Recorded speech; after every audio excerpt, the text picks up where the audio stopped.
This is our group term project for Psych. We're going to be doing our case scenario. I'm Ashley, and I'm going to be the friend. This is Scout, and she's going to be the patient, and Sydney's going to be the nurse.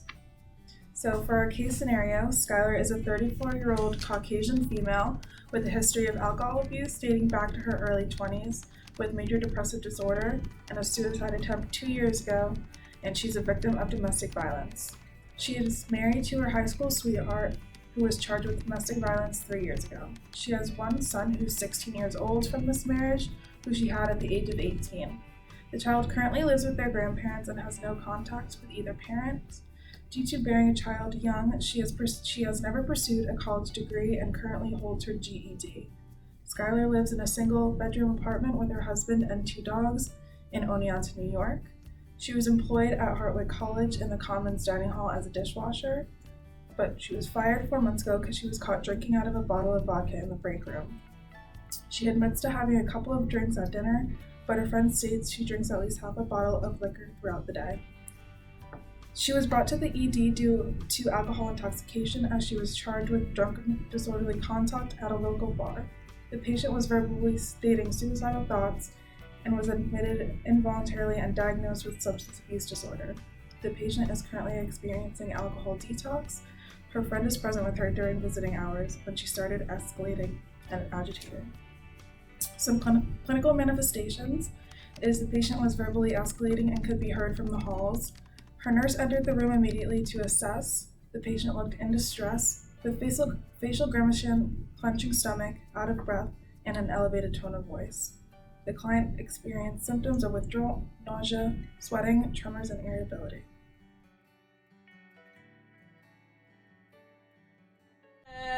I'm gonna throw up. Nurse. Hi, my name's Sydney Schuyler. I'll be your nurse today. How are you feeling? This is worse than Well, can you tell me what's going on? I don't know. I just brought me in here. I don't want to be here. I just want to go home. Well, how about at the moment I can get you some ginger ale and crackers to help with your nausea? I noticed you also Try to take deep breaths. No. I also noticed you're seeming a little anxious. And how about we can get you up and I can start helping you feel better. But today I'll be working with you in regards to your admission, and we can start planning for your detox and all that. How about that? Okay. Alright, I'm gonna go grab your crackers for you. I think that's a good idea. She does like ginger ale, don't you think? Here you go. Thank you. How are you feeling now? A little better. Food helps. Can you tell me what you brought you into the unit today? Oh, see. I kind of came in, got a typical me. I drank a little too much, and she said I need help. That's what she always says. But yeah, I feel a little less anxious. Thank you.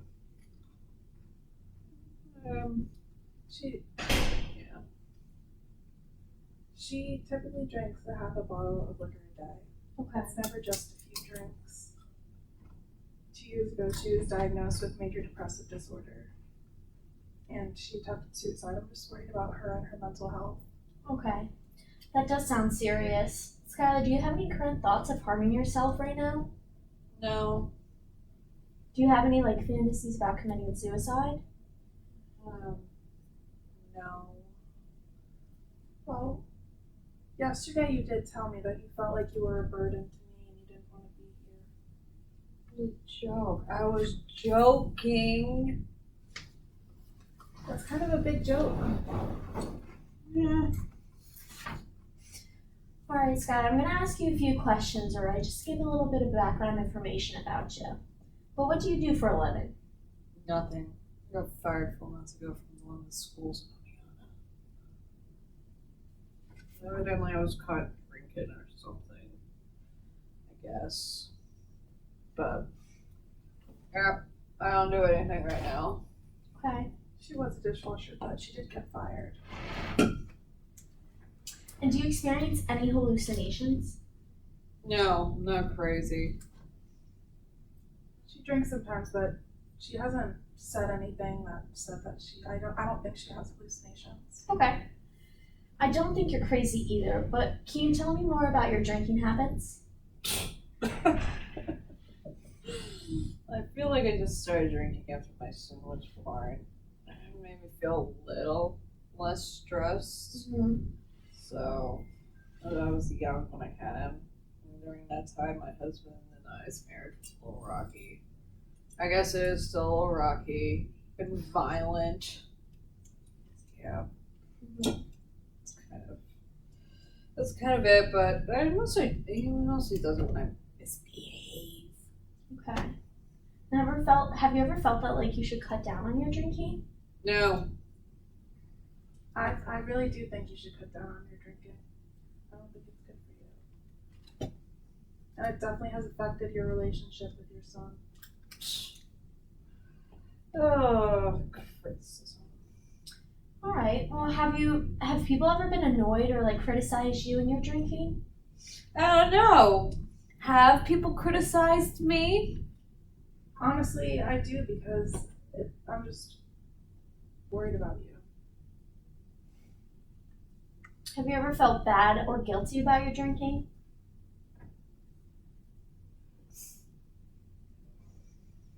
Next question. Have you ever had a drink first thing in the morning to steady your nerves or to help with a hangover? Yeah, my morning helper. A little bit of something in my coffee. Kind of gives me an eye opener. Okay. I think I do have a drinking problem. I think I do. That's the first time she's ever said that or even admitted that she has a problem. Well, that's good to hear. I'm going to ask you a few more questions regarding your history so I can get a better understanding of your situation, okay? Okay. Now, do you take any medications at home? No, maybe the occasional ibuprofen, but that's it. I don't really do anything. I haven't seen her take any medications other than that. She just drinks a lot. Okay. And do you have any coping mechanisms you use when like you experience like you're sad or anxious? No, I don't really do anything. I just watch TV and drink. That's pretty much it. Okay. And are you a spiritual person or do you identify with any religion? Yeah, I don't really go. I don't like going and the Bible and stuff. It just doesn't work for me. Okay. It's just not my thing. But can you tell me about any support systems you have at home? Support? What support? My husband hates me. I haven't spoken to my folks in years. My son is convinced I'm some kind of lush. Yeah, I'm her main support, really. Okay. Do you have any children? Yeah, I've got my son. Okay. I've got my son. Her mother has custody of him, but they're not in regular contacts because she's had some bad habits. Yeah. Oh. Yeah, it's kind of my real motivation to get sober. I've tried, but I want to get better for him. Okay. I do. That's good to hear. We do have a few different methods that we can help you with your detox process, but I want to come up with some goals together to help you achieve sobriety as well. Well, that makes me feel better knowing that there's some way for me to know I'm not going through all this alone. Mm-hmm. So, what is kind of the plan right now? What are we going to do? So we're going to go through and just talk all together about some ways and some goals for you, and that will help start our plan and interventions that we can implement as well. Okay. I think our first priority is getting her withdrawal symptoms under control. So I think she can feel more positive, like going into rehab and the whole detox thing. Mm-hmm. I agree. It's kind of actually positive with all this going on. Mm-hmm. So. Okay. Well, our goal for today then will be to manage your withdrawal symptoms, and I think it'd be a good idea to also discuss some long-term goals for you, and then that would help you for the future and during the when you're here at the hospital. But what would you like to see? How would you like to see yourself at the end of this? I want to see myself successful. Mm-hmm. I want to see myself maintaining sobriety and Okay. just getting better as a person. Just I want to feel successful.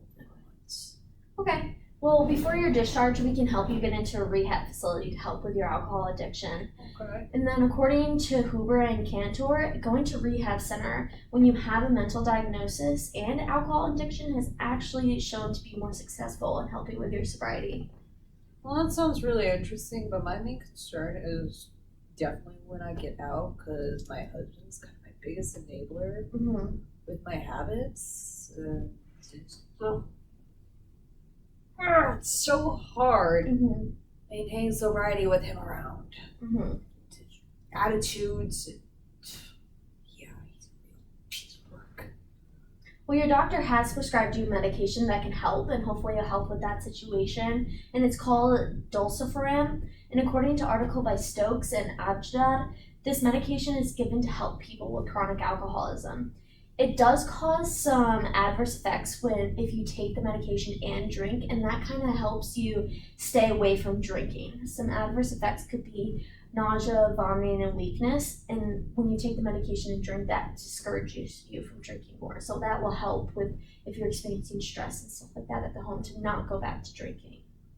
I think that's a good idea, because I think the main issue besides this is going home and having to deal with everything at home too.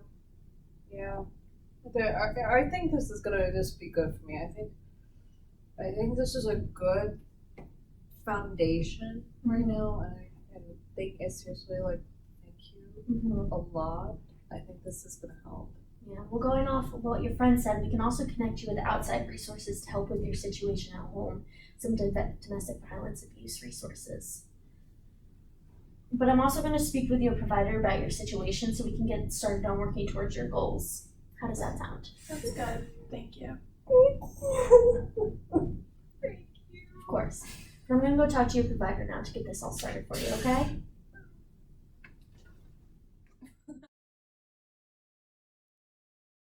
Now we're going to do a little debriefing about the scenario and what occurred during it. So during the scenario, we can see that the patient is agitated and showing some of the classical signs of alcohol withdrawal, such as nausea. The nurse and the patient's friend helped her calm down and offers the patient some crackers, ginger ale, to help with her nausea. The nurse sets out clear working goals for the patient during their admission and the detoxing process while she's being admitted. After the patient calms down, the nurse began to ask the patient a series of questions relating to her mental health history, as well as her past medical and alcohol use.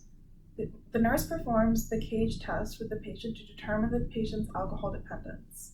The patient then answers the questions and ultimately realizes the harm of her excessive drinking habits. The nurse then educated the patient on the medication disulfiram and what is used for the cases in alcohol abuse in classes similar to the patient's. The nurse also educated the patient about the benefits of being admitted to rehab. Now to go over the nursing process during the case scenario. So our assessment says mini mental exam status. The patient was verbally escalated and could be heard from the halls, so the nurse entered the room immediately to assess. The client exhibited symptoms of withdrawal, including nausea, and she stated that she thinks she's going to throw up. She was sweating, had tremors, and irritability. Going through the mini mental status exam, the patient appeared to look in distress. She had facial grimacing, clenching her stomach, she was out of breath, and she elevated her tone of voice. Eye contact was made during the conversation. The patient was oriented to person, place, and situation. The patient was attentive during the conversation after she calmed down, and her memory was intact. Her speech was clear and understandable. Her mood was appropriate for the situation because the patient was sad and did have a flat affect as well. She had a high anxiety level during the conversation, but the behavior was appropriate for the situation. The patient had no hallucinations, delusions, or disorganized thinking. She was a moderate risk for suicide because the patient stated not having any suicidal ideations, but her friend expressed her concern that the patient was suicidal. The patient did not have any homicidal ideations, and patient used denial and minimization as a defense mechanism. She had negative coping mechanisms like drinking excessively and watching TV. And the patient has a history of physical and emotional abuse from her husband. The problems/needs identified for the patient included major depressive disorder with substance abuse, also known as her alcohol. She had poor coping mechanisms like drinking excessively, and she had a history of spousal abuse at the hands of her husband. And she also needs outside resources for rehab and domestic abuse support. Diagnosis includes medical diagnosis of substance abuse disorder related to major depressive disorder. The nursing diagnosis that we come up with was ineffective coping, denial of her drinking habits, altered family process, and low self-esteem. For planning, the short-term goal was created of the patient's withdrawal symptoms will be managed by the end of the shift. The long-term goal for the patient will be to have success in rehab treatment and achieve sobriety long-term. Interventions included in the scenario were assessing immediate safety threats and suicidal ideations. Another intervention related to Papel's theory of interpersonal relationships. A nurse-patient relationship was established through 3 phases. Another intervention was therapeutic communication, and also getting crackers and ginger ale to help the patient with her withdrawal symptoms. One other assessment or intervention was a CAGE assessment, and we also performed a mini mental status exam. An intervention was collaborating with the patient in regards to goal making, educating the patient on medication and rehab, and also providing outside resources for post-discharge rehab and support groups for domestic violence. An evaluation of the nursing process included the patient was receptive to patient education provided, the patient participated in goal making with her friend, and symptoms of withdrawal decreased with interventions provided. Ultimate goal was achieved and is ongoing. Now I'd like to talk about the related nursing theory. The Papel theory of interpersonal relationship is a theory that a nurse-patient relationship must pass through 3 phases in order to be therapeutic and successful. The 3 stages include orientation, working, and termination. During the scenario, the nurse went through the 3 phases to have a therapeutic relationship with the patient. The orientation phase occurred when the nurse introduced herself to the patient. The working phase occurred when the nurse, friend, and patient talked and discussed goals for the patient. The termination phase occurred when the nurse left the room and said goodbye to the patient. The 3 key takeaways we'd like to take from this scenario include patient safety, at risk for suicide, which was determined to be at a moderate risk.